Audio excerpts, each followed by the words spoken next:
one day somebody does something unspeakable to someone else, to someone you hardly knew, and you do something about it because you can. This story is brought to us by NBC News.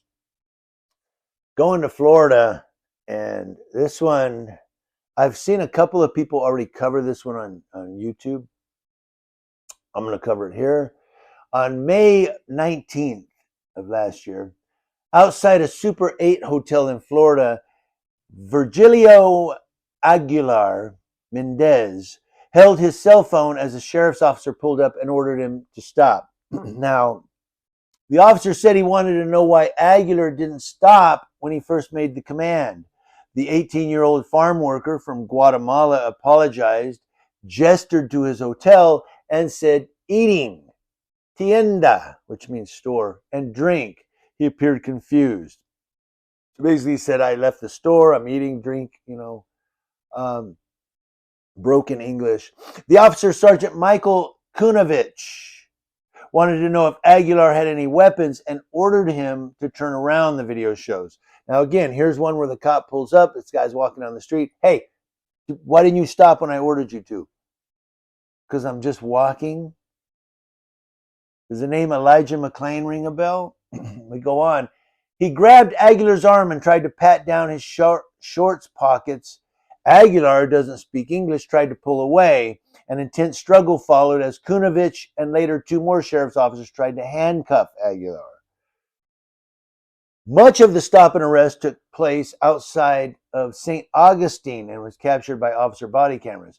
The St. Johns County Sheriff there in Florida has said it shows a by-the-book, textbook arrest of a suspect whose resistance to arrest led, according to the department, to Kunovich's death from heart failure.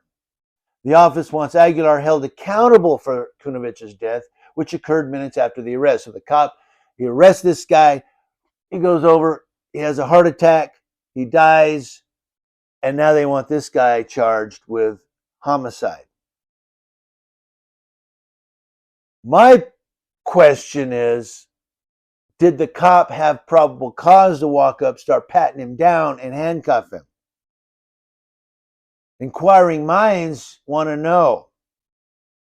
Now, Aguilar faces charges of aggravated manslaughter of an officer, a first-degree felony punishable by up to life in prison, and resisting an officer with violence, a third-degree felony punishable up to 5 years. He is being represented by a public defender. He's a farm worker. He probably doesn't have money for the lawyer. An attorney hired by Aguilar's family, Philip Arroyo, provided copies of 2 body camera videos to NBC News. Arroyo said the footage shows that his client was a victim of police brutality in an arrest that never should have happened in the first place. Elijah McClain is, I keep saying his name, I'm hammering it home, Aurora, Colorado. Young black guy who's autistic, walking home at night with a ski mask on. Yeah, he's autistic, and he's cold, he says. And he's because he's got his headphones on listening to music. Somebody calls in, there's some tweaking dude on the street. Cops come, they grab him, he ends up dead. Why? Because he's walking home at night. Here's this guy walking home. He says, "Hey, store, food, drink, hotel right here." He ends up dead. I mean, not dead. He ends up getting arrested and grabbed a hold of. I digress. Arroyo said Kunovich used an aggressive tone, and his initial questioning was unlike hundreds of other cases he's handled, where the police officer gets out of the vehicle and begins to question the suspect in a courteous and calm manner. That's all he had to do was say, hey, come here, man. What? I need to ask you a couple questions. Is that, we're investigating something. What have you? No, this guy gets out like Billy Badass. Arroyo said he committed an act of police brutality, which included the unfortunate heart attack that killed him. Now, Aguilar is being held while a judge decides the amount of bond following a hearing on his mental competency last Friday. Aguilar has a 6th grade education and cannot understand the legal proceedings against him in the U.S., according to defense witnesses. In the video, Aguilar can be heard screaming in pain when he is tased multiple times. And as officers tackle him, hit him with their knees in the torso, twist his arms, and use what a deputy said was a naked chokehold and other measures to subdue him. Why? Because he was walking home at night. Aguilar is repeatedly heard on the video saying in Spanish, "I'm sorry, I'm sorry." He also says familia, which means family. And he's saying he doesn't understand or speak English. Now, Arroyo said Aguilar learned Spanish in school and understands some Spanish. He doesn't speak English, but his native language is MAM, M-A-M, which is an indigenous language spoken by about 500,000 people in Guatemala. So he speaks a language from Guatemala, but he doesn't really understand Spanish at well and doesn't speak English. So my point is, here's this cop yelling at him and he's going, I don't know what you're saying.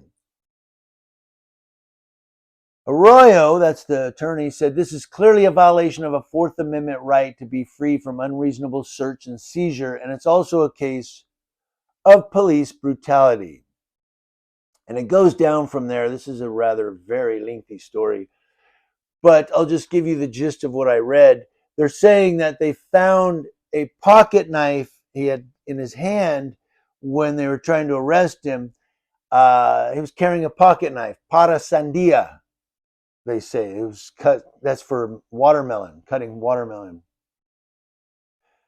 Because he's a farm worker, remember? He's got to cut the watermelons.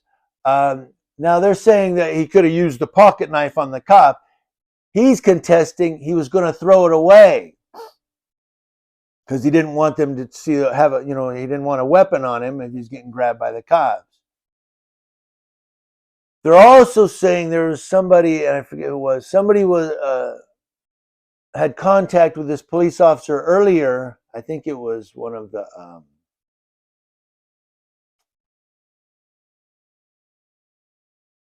I can't find it, but in here, a dispatcher. Here it is. Now, according to Riker Graves, who's a dispatcher, went on a ride along with the deputy who arrived after Aguilar was handcuffed, told an investigator in a sworn statement that deputies had told him that Konovich was complaining of chest pains beforehand. So before this incident even happened, Konovich was saying, "Wow, I got some pains, man." Whatever. He was complaining of chest pains. Then he meets this guy, ends up acting like Billy Badass, has a heart attack and dies, and it's this guy's fault?